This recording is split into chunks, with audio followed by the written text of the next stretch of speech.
Veremos primero estática y dinámica, ¿ya?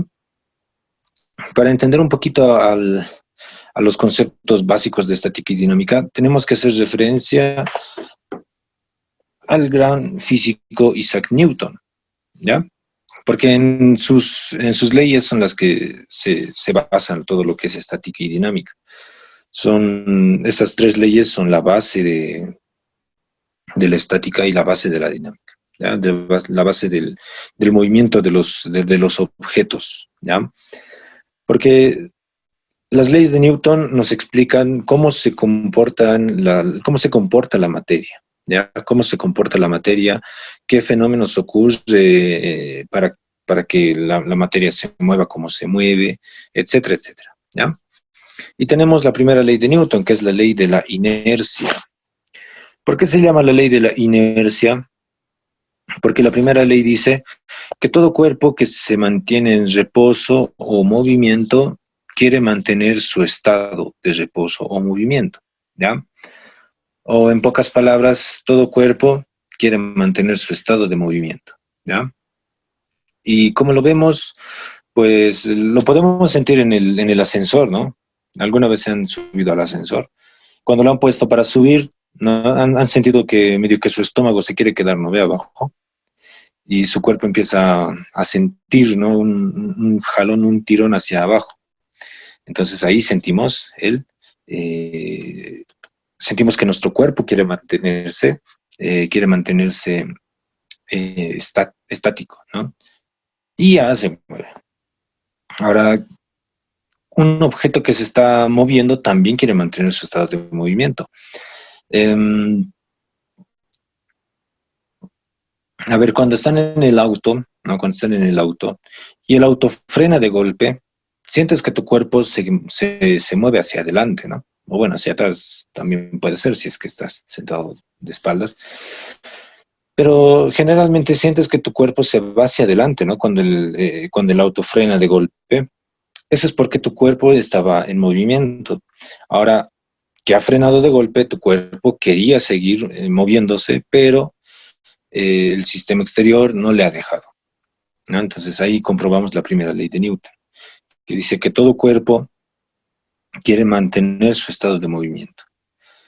Y lo mantiene a menos que exista una fuerza externa que lo haga cambiar, ¿ya? Por ejemplo, si está algo en reposo, yo lo empujo, una fuerza externa y listo, ya se está moviendo, ¿no? Si algo estaba en movimiento, yo le pongo aquí un tope, ya, entonces esta fuerza externa hace que esto que estaba en movimiento se detenga, ¿no ve? Entonces, hay una fuerza externa que que hace que cambie su estado de movimiento, ¿ya?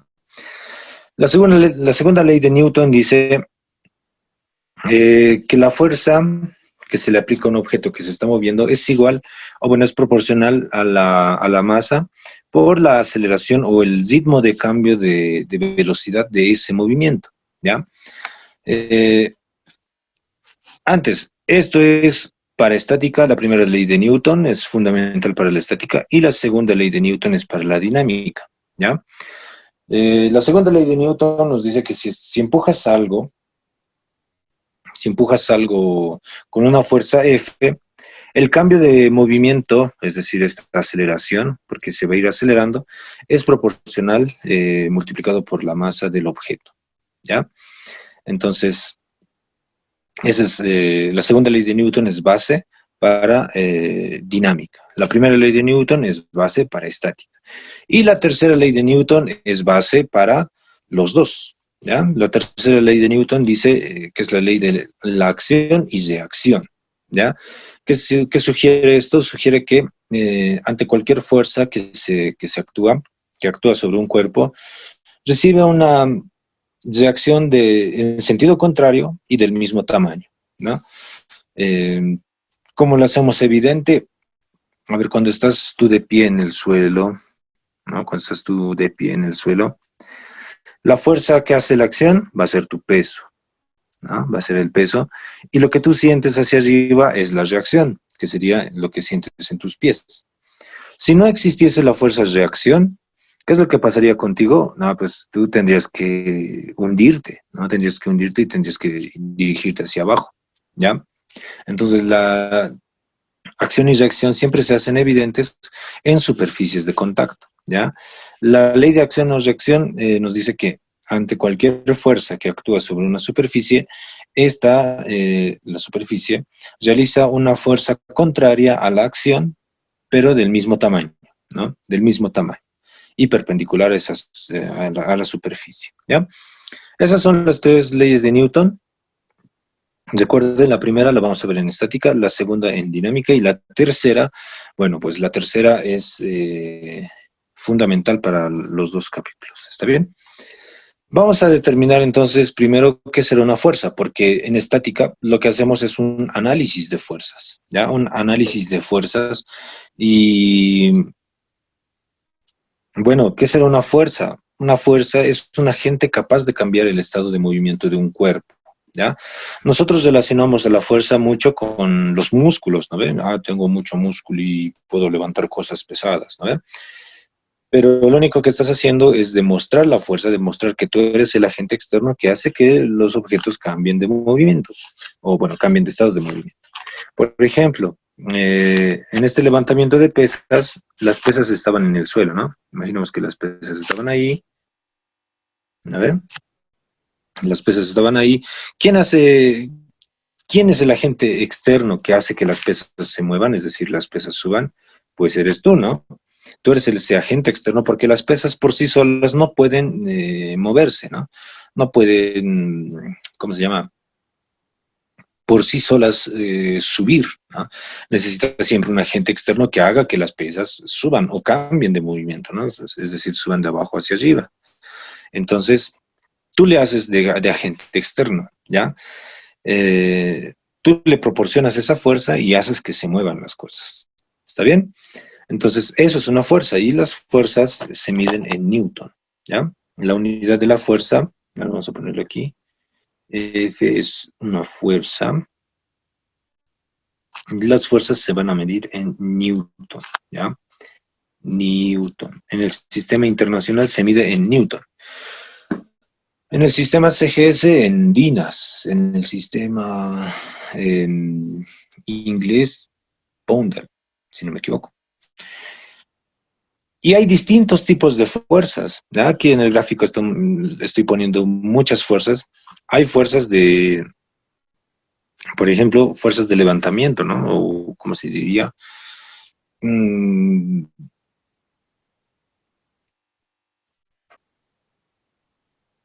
fuerzas que hacen que levantes las cosas, ¿no? O sea, fuerzas que hacen que las cosas cambien de su estado de movimiento, como el que hemos visto hace un momento, ¿no? Fuerzas de agarre, digamos, ¿no? Ahí la persona está agarrando la carretilla, lo está jalando hacia arriba y, o bueno, le está empujando hacia arriba, ¿no? Y está haciéndole de agente externo para que se mueva la carretilla. Hay fuerzas de, ¿cómo se llama? Estiramiento, ¿no? Lo que está haciendo aquí nuestro compañero con el arco, lo que está haciendo está jalando, ¿no? Está jalando el arco y gracias a que el arco se está deformando, pues puede lanzar la flecha, ¿no? Entonces él le hace la fuerza ahí. Hay también fuerzas magnéticas, ¿no? El magnetismo también está ahí. Cosa que no vemos claramente, ¿no? Podemos decir aquí está un clavito, digamos, ¿no? Un clavito, y lo está atrayendo, ¿verdad? Lo está atrayendo. Entonces, eh, las fuerzas magnéticas también son evidentes ahí, ¿ya? También es una fuerza. La gravedad también realiza su fuerza, ¿no? Eso se le llama fuerza de atracción de la gravedad, ¿no? Y eso depende de las masas, etcétera. Y bueno, eso hemos visto, ¿no? En el anterior capítulo, en movimiento vertical, que todas las cosas son atraídas hacia el centro de la Tierra, ¿verdad? Todas las cosas son atraídas hacia el centro de la Tierra, y eso gracias a la fuerza de atracción de gravedad. También es una fuerza. También hay fuerzas de fricción, ¿ya? Las fuerzas de fricción, bueno, pues son, ¿cómo se llama? Fuerzas contrarias al movimiento, ¿ya? Más adelante vamos a detallar un poquito de esto, la fricción, pero no es lo mismo, ¿no? Que tú resbales en un tobogán por la parte lisa que por la parte de las gradas, ¿no? Es muy difícil, muy distinto, ¿no? Yo alguna vez de niñito yo intenté bajar por donde están piedritas, ¿no ven los toboganes? Colocan piedritas. Intenté bajar por ahí y es doloroso, ¿no? Y es porque es fricción, ¿no? Hay mucha fricción, hay mucha interferencia y bueno, no puedes moverte libremente. Y la aceleración esto lo vamos a estudiar con la segunda ley de Newton, ¿ya? Con la segunda ley de Newton, porque se relaciona mucho la fuerza con la aceleración. Segunda ley de Newton, y esto lo vamos a ver en el capítulo de dinámica. ¿Está bien?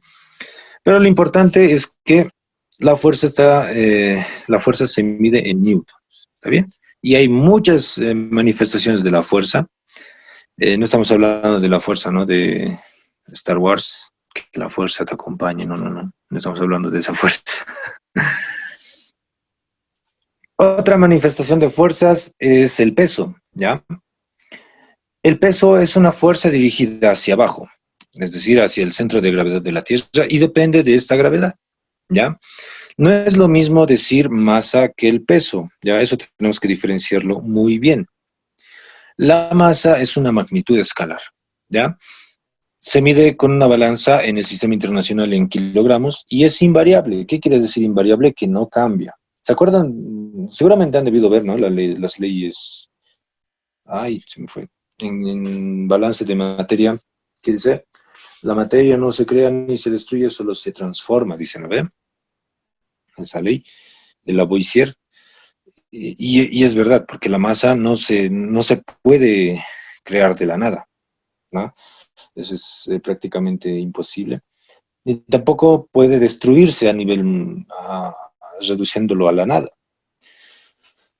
Y, y bueno, una propiedad de la materia siempre es que obtiene masa, y al tener masa va a tener peso, ¿ya? ¿Pero qué es el peso? El peso es una magnitud vectorial, ¿ya? Por eso aquí fíjense, cuando hemos puesto dirigida hacia abajo, ya le estamos dando el sentido, ¿no? Te dice dirigida hacia abajo, ya, hacia abajo. Sí o sí va a ser dirigida hacia abajo, ¿no? Nunca vas a escribir el peso hacia arriba, ¿no? Se mide con el dinamómetro en el sistema internacional en Newton, por ser una fuerza. ¿Qué es un dinamómetro? Un dinamómetro es como unas romanas, las balanzas romanas, ¿no ven? Esas las que te venden, de la señora que te vende tomates, esa balancita es como un dinamómetro, ¿ya? Que mide el peso. Ahí está, ¿no? Un dinamómetro es más o menos así, ¿ya? Dice que es variable porque depende del lugar del universo en el que esté el cuerpo. No es lo mismo que tengas tu peso aquí en la Tierra, que midas el peso en la Luna, ¿ya? Porque sabemos que las gravedades no son las mismas, ¿no? La gravedad en la Tierra, ya lo hemos señalado, y la gravedad es 9,81 metros sobre segundo al cuadrado, ¿verdad? Ese es el valor de la aceleración de la gravedad. Y ya les expliqué, ¿no? En La Paz es 9,775 porque eso también depende de la altura a la que te encuentras separado, pero para nosotros 9,81 a menos que nos digan lo contrario, ¿ya? Ahora, ¿cómo se define el peso? O sea, ¿cómo vamos a encontrar el peso y cómo vamos a determinarlo teniendo las masas? Bueno, el peso, como es dependiente de la masa, lo vamos a escribir con W, el peso es igual a la multiplicación de la masa por la gravedad. ¿Está bien? Y ahí estamos poniendo en consideración que la gravedad es la gravedad del lugar en donde se encuentra, ¿ya? No es lo mismo encontrar el peso aquí en la Tierra que tu peso en la Luna, ¿ya? Eso no es lo mismo. Entonces, aquí vamos a decir, este va a ser nuestra primera ecuación para la fuerza peso, ¿ya? Donde W es el peso, M es la masa y G vendría a ser la gravedad.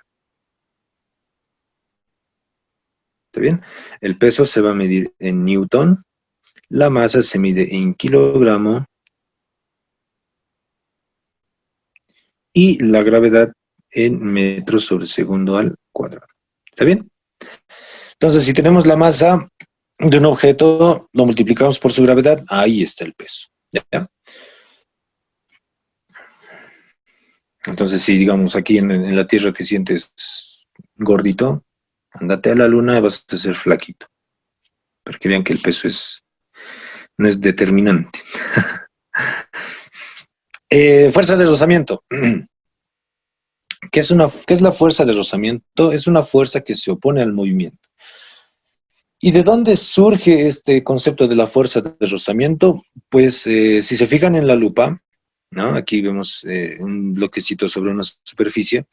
Si ampliamos el contacto, ¿no? La superficie de contacto que tiene el bloquecito y la superficie, si ampliamos ese contacto, vamos a ver que tiene pequeñas hendiduras, pequeños dientecitos, ¿ya? Pequeños dientecitos que chocan, como si fuese serrucho, ¿no? Que chocan y que impiden el movimiento de cualquier objeto, ¿ya? Que impiden el movimiento, que se oponen al movimiento, ¿ya? No sé si has visto tu mano. A ver, los que nunca han visto su mano, véanlo. Tienen como pequeñas hendiduras, ¿no? Pequeñas líneas que son marcas de tu huella digital, ¿verdad? No de todos son los mismos, pero los tenemos. Esas marquitas, esas pequeñas hendiduritas, hacen que nuestras manos sean ásperas, ¿ya? Y podamos agarrar cualquier cosa sin ningún problema, excepto el jabón, ¿ya? El jabón, no sé qué cosa tendrá, pero siempre se resbala. No, es broma. Eh, entonces, hace que nuestra mano sea una herramienta de agarre muy interesante, ¿ya? Muy interesante. Que si digamos, nos ponemos guantes, ¿no? Guantes de látex, ¿no? No de látex, a ver, guantes de qué nos ponemos, guantes de plástico, digamos, ¿no? Una bolsita ahí, digamos, una bolsita de plástico lo pones ahí, y va a ser difícil agarrar las cosas, ¿no? Va a ser un poquito difícil. Y bueno, es porque estaríamos alisando, ¿no? Alisando esta superficie. Existen dos tipos de rozamientos, ¿ya? Uno que es el estático y otro que es el dinámico. Ya más adelante vamos a ver cómo funcionan estos dos, pero lo que nos interesa a nosotros es que al existir pequeños dientecitos, pequeñas asperezas entre la superficie y entre cualquier objeto, pues existe fuerza de rozamiento, ¿ya? ¿Y cómo se define la fuerza de rozamiento? Aquí está, fíjense, nosotros lo vamos a llamar así. Fuerza de rozamiento es igual a un coeficiente de fricción μ por la normal o por la reacción normal, ¿ya? ¿Por qué se llama normal? A ver, volviendo un poquito atrás. ¿Qué les decía en la tercera ley de Newton? Que la fuerza de reacción tiene que ser perpendicular a la superficie de contacto. A esa perpendicularidad se le llama normal, ¿ya? Entonces, cuando nosotros multiplicamos este μ, que es el coeficiente de fricción, por la normal o la reacción normal, ¿no? De la ley de acción y reacción, vamos a obtener la fuerza de rozamiento, ¿ya? La fuerza de rozamiento obviamente se va a medir en Newton, ¿ya? A ver, aquí le vamos a poner su Fr, que es fuerza de rozamiento,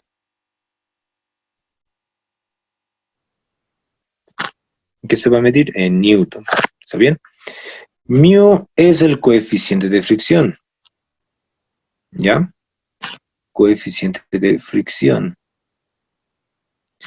¿Qué es el coeficiente de fricción? Solamente es un número que nos dice qué tan áspero o qué tan liso es una superficie, ¿ya?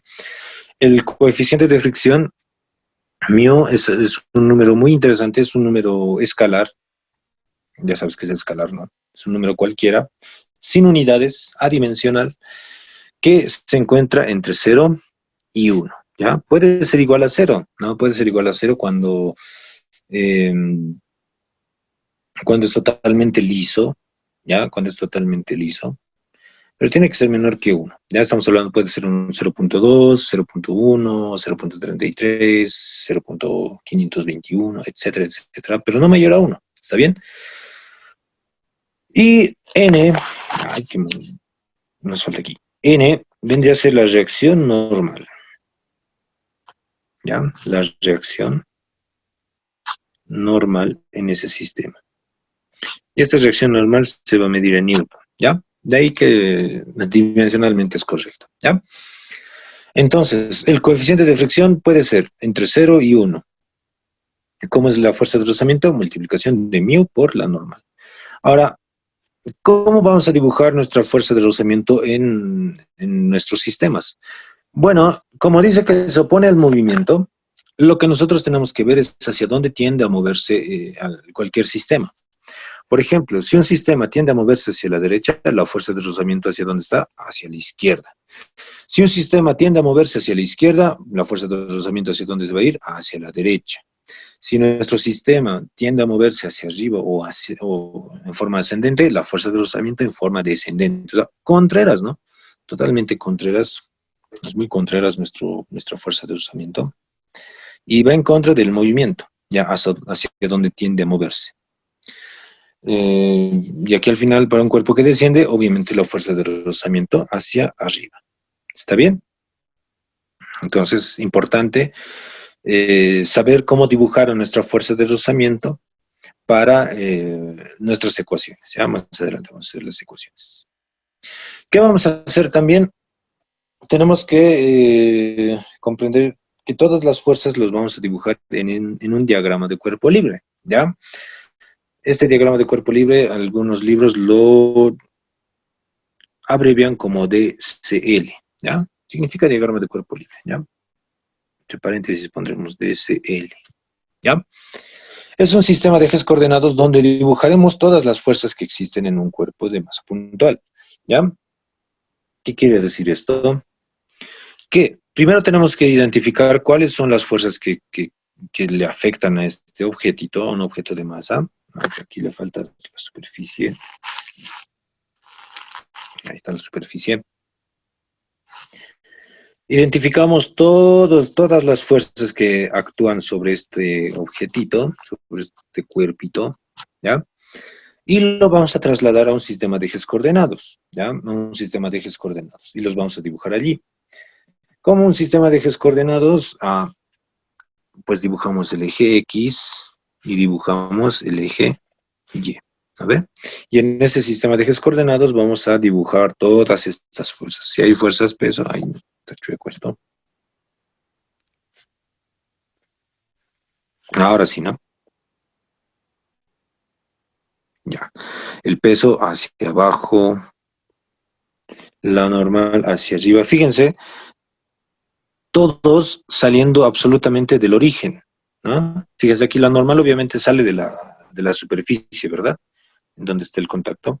Pero en nuestro diagrama de cuerpo libre lo vamos a escribir todos saliendo desde el origen, ¿ya? Saliendo desde el origen. La fuerza F hacia la derecha, aquí estaría.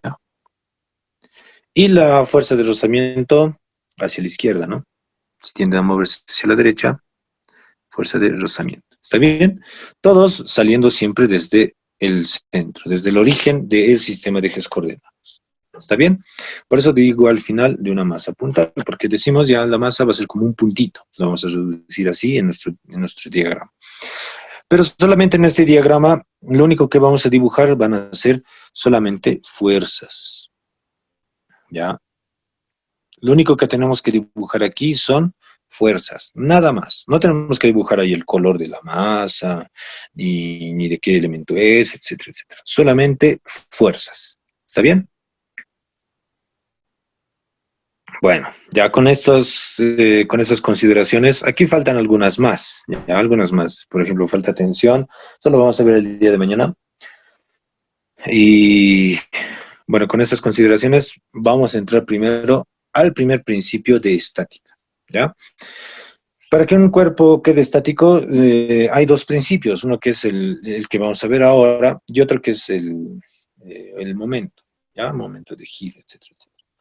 Y bueno, ¿qué dice el primer principio de la estática? Dice que un cuerpo está en equilibrio. Ojo, esta palabrita es importante, equilibrio. ¿Qué quiere decir equilibrio? Que no se mueve, ¿no? Que no puede moverse. sea, que está ahí quieto, en equilibrio. O bien que, digamos, nosotros relacionamos al equilibrio, ¿no? Con los equilibristas, ¿no? Las personas que están en la cuerda floja, a ver, ¿se acuerdan?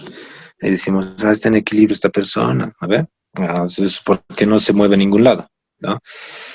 Si la fuerza resultante que actúa sobre él es igual a cero.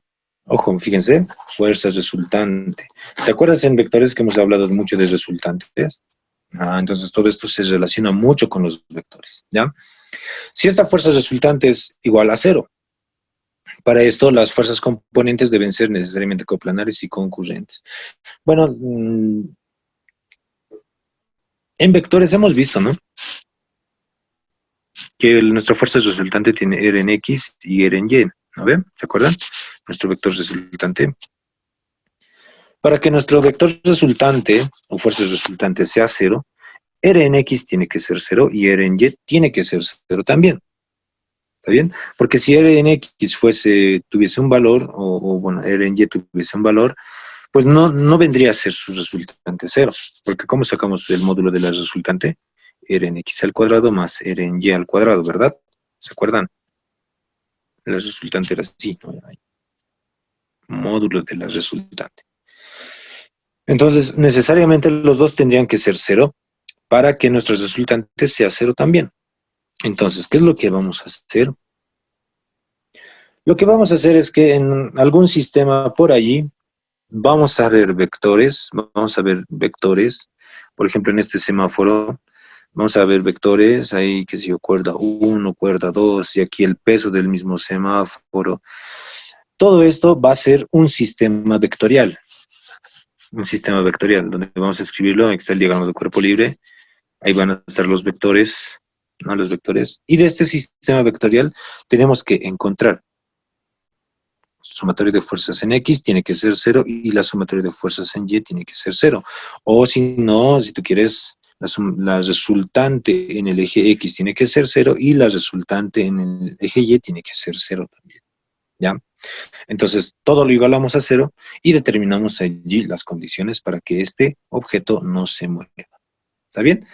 Entonces, la fuerza resultante, a ver cómo lo ponemos aquí. La resultante en X tiene que ser cero y la resultante en Y tiene que ser cero. De esto decimos que la sumatoria de fuerzas en el eje X tiene que ser cero y la sumatoria de fuerzas en el eje Y también tiene que ser igual a cero. ¿Está bien? Y estas serían las condiciones, ¿ya? Para que un cuerpo se quede estático, ¿ya? La sumatoria de todas las fuerzas es igual a cero o la sumatoria de fuerzas en X cero, la sumatoria de fuerzas en Y igual a cero también, ¿ya?